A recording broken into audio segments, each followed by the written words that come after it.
eficacia es el hecho de que habitualmente cuando se presentan conflictos o discusiones, las personas se lo toman personal.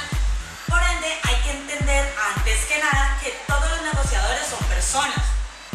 Por eso, estas tienen diferentes puntos de vista, valores, emociones, percepciones, entre otras cosas más.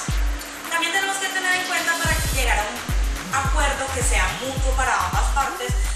Tenemos que llegar a un acuerdo que sea mutuo para ambas partes y satisfactorio. Si no, la negociación se verá un poco frustrada.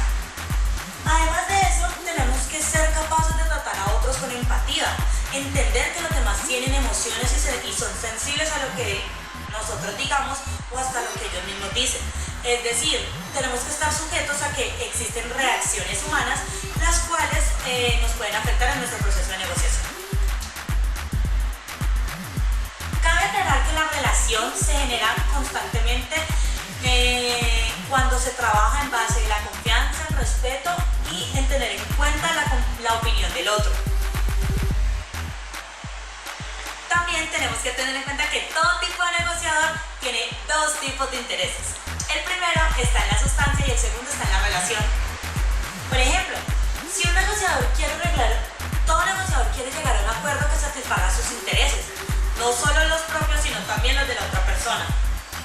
Además, hay que entender que la mayoría de negociaciones se ven en una relación permanente, es decir,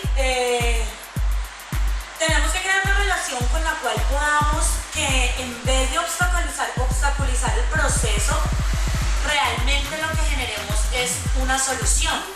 Entonces, esta relación es muy importante, de estar trabajando con ella, de estar debatiendo con el otro, de estar teniendo en cuenta al otro y no ser un poco inhumano con eso. Luego de eso, en algunos casos la relación tiende a confundirse con el problema, cosa que no es así.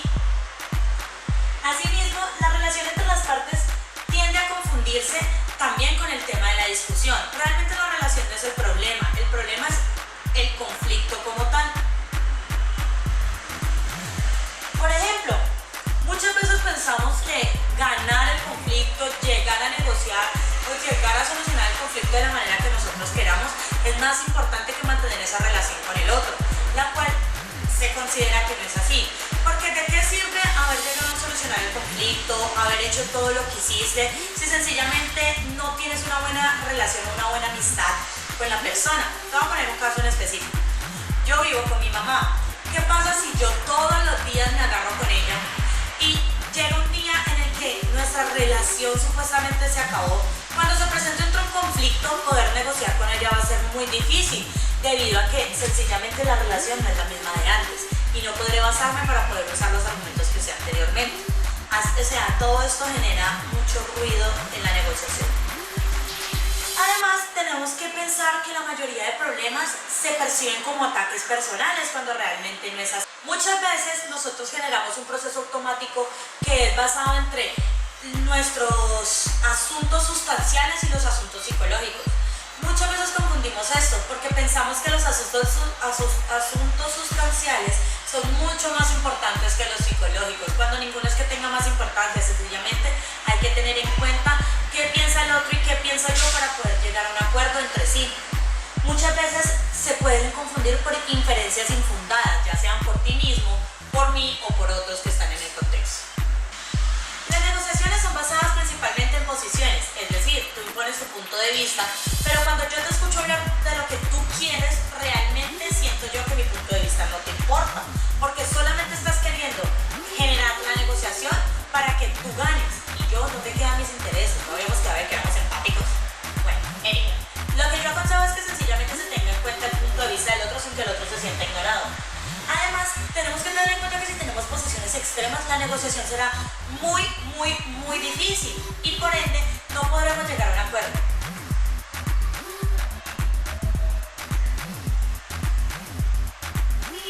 Digamos que otra cosa que hay que tener en cuenta es que el punto de vista sustancial no siempre quiere decir que yo vaya a generar una amistad contigo, por el hecho de que pues cada quien opina lo que quiere. Por ende, cuando tu punto de vista sustancial, tu asunto sustancial no es totalmente fuerte, el otro el otro que está negociando contigo se puede aprovechar de ti.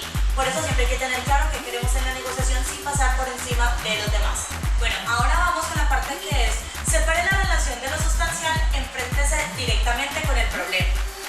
En este punto tratamos realmente la relación que tenemos directamente con el problema y cómo lo estamos enfrentando.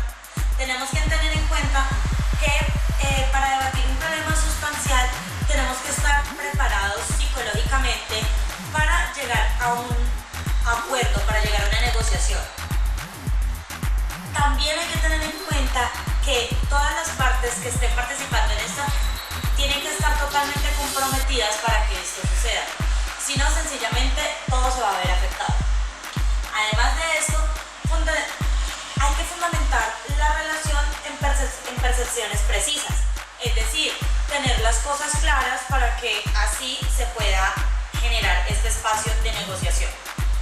También tenemos que tener una comunicación clara. Si no tenemos una comunicación clara, sencillamente nos vamos a ver afectados por los diferentes puntos de vista, por lo que piensen las personas o por lo que ellos quieran llegar a ser. Entonces, si la comunicación no es clara en este punto, sencillamente todo lo que hemos hecho se va a la basura. Y eso realmente no es lo que queremos. Por último, tenemos que tener en cuenta que tenemos que tener un punto de vista definitivo y a largo plazo. Vamos a cortar. También hay que debemos pensar en que las personas son como un laberinto, ya que estas, como decía anteriormente, tienen percepciones, emociones y su comunicación habitualmente no es clara. Por ende, hay que intentar, en su mayoría, hacer los problemas de la otra persona como si fueran tuyos. Por útil que pueda ser realizar un análisis objetivo de la realidad, tenemos que tener en cuenta que la realidad es como la perciben las partes. Esto es lo que conlleva un problema, digamos, en la negociación, pero también abre un camino de posibilidades. También tenemos que tener en cuenta que ponerse en el lugar de otro abre muchas más puertas a una posible solución. Asimismo, algo que hay que aclarar es que la habilidad que tiene, una de las mejores habilidades que tiene un negociador es aquella que puede... Voy a repetir ese pedazo. Una de las habilidades más importantes que puede poseer un negociador es la habilidad para apreciar la situación como la aprecia la otra parte. Es decir, si yo tengo la habilidad de ponerme los zapatos del otro, ser empático y poder pensar como está pensando el otro, es más fácil que yo sea un mejor negociador o un mejor facilitador en el medio en el que nos estamos moviendo. De ahí que voy a entender netamente cómo las dos partes funcionan y poder pensar como ellas para llegar a crear una solución entre los dos. Además, comprender el punto de vista de otro no significa estar de acuerdo con él. Sencillamente respetamos lo que él piensa, pero hasta ahí. Además, otros tips más que te puedo dar es no deduzcas sus intenciones a partir de los temores, miedos, inseguridades o alguna otra cosa. También cabe aclarar que la otra persona no tiene culpa de tus problemas, pues la culpa la tienes tú, al fin de cuentas. También hay que tener en cuenta que se deben comentar las diferentes percepciones que hay para la negociación. Esto enriquecería mucho la comunicación y ayudaría a encontrar una mejor solución mutua y satisfactoria, como decíamos al principio del video. Asimismo, hay que buscar oportunidades que sean inconscientes con sus percepciones, como así, sencillamente oportunidades que antes creíamos que no veíamos debido a las diferentes percepciones que teníamos. Ahora es momento de buscarlas. Bien, anteriormente estábamos hablando de la percepción, ahora vamos a hablar sobre las emociones. Algo que hay que tener en cuenta es que hay que escoger las emociones adecuadas. Además de eso, los sentimientos muchas veces son más importantes que las palabras. Para esto voy a darles 5 recomendaciones para que controlen sus emociones y las de los demás y así poder llegar a beneficios mutuos. La primera, reconozco y comprendo las emociones mías y las de otros. Indago y busco por qué estas emociones se crean. Teniendo eso ya a tu favor, sencillamente buscas por qué se están generando y cuáles son las soluciones que darías a esto. Segundo, procurar que las emociones se hagan explícitas y reconocerlas como legítimas. Es decir, ver qué estoy sintiendo yo, qué está sintiendo el otro, expresarlos los dos y poder reconocerlos como sentimientos legítimos que nos pueden ayudar o no a solucionar el problema. Tercero, permitir que la otra parte se desahogue. Muchas veces no podemos llegar a un mutuo acuerdo, a una solución de un conflicto, a una resolución de ellos, por el hecho de que estamos ahogados con lo que sentimos, y eso se ve interfiriendo lo que realmente queremos lograr. Es decir, nuestras metas claras que habíamos propuesto anteriormente se pueden ver malintencionadas o un poco afectadas por lo que nosotros estemos sintiendo o hasta por lo que el otro sienta. Si ninguno de los dos están estables, esta negociación no va a poder darse. Cuarto, no reaccione ante un estallido emocional. Imagínese usted que tome una decisión cuando usted se encuentra muy eufórico, muy feliz, muy alegre. Su decisión puede no ser correcta porque está nublada por diferentes cosas que a usted le están pasando. Asimismo, cuando estamos tristes, enojados o cuando estamos sintiendo alguna otra emoción que nos ayude a solucionar el conflicto que tenemos entre los dos. Y por último, como quinto, use gestos simbólicos, ya que estos suavizan un poco más las cosas y se pueden llevar a solucionar de mejor forma las emociones. Por último, vamos a hablar sobre la comunicación. Sencillamente, si no hay comunicación, no hay negociación, porque para esto se necesita primero hablar para la negociación.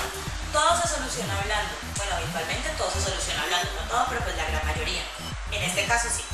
Segundo, pensar en la respuesta antes de responder. Muchas veces dejamos la respuesta a un lado y decimos, no, cuando me toque la respondo.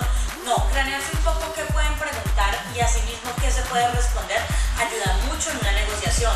Ya si conocemos las emociones, las percepciones, los puntos de vista, los valores y todo lo que conlleva la otra persona, hay que anteponerse ante todo eso para que la negociación sea mucho mejor, mucho más fácil. Y tercero, una buena comunicación evita malentendidos. Entonces, al tener una buena comunicación con el otro y tanto contigo mismo en el momento de ser elocuente para hablar, puede evitar muchos de estos malentendidos, trifulcas y discusiones que se pueden presentar a lo largo de la resolución de un conflicto. Bueno, y esto es todo. Mi nombre es María Paula Sea. Nos vemos en un próximo video. Chao, chao.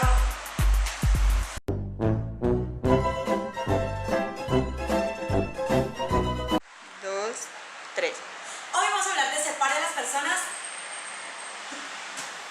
Excelente. 3. Hoy vamos a hablar de separa a las personas. 3. Además, comprender el punto de vista de otro no quiere decir que no te creo. Oye, eso lo puedes poner en los bloopers. No mames, listo, dale, otra vez. 5 tips para lograr. ¿Cuánto tengo que me rasco mucho el ojo? Pausa la mierda.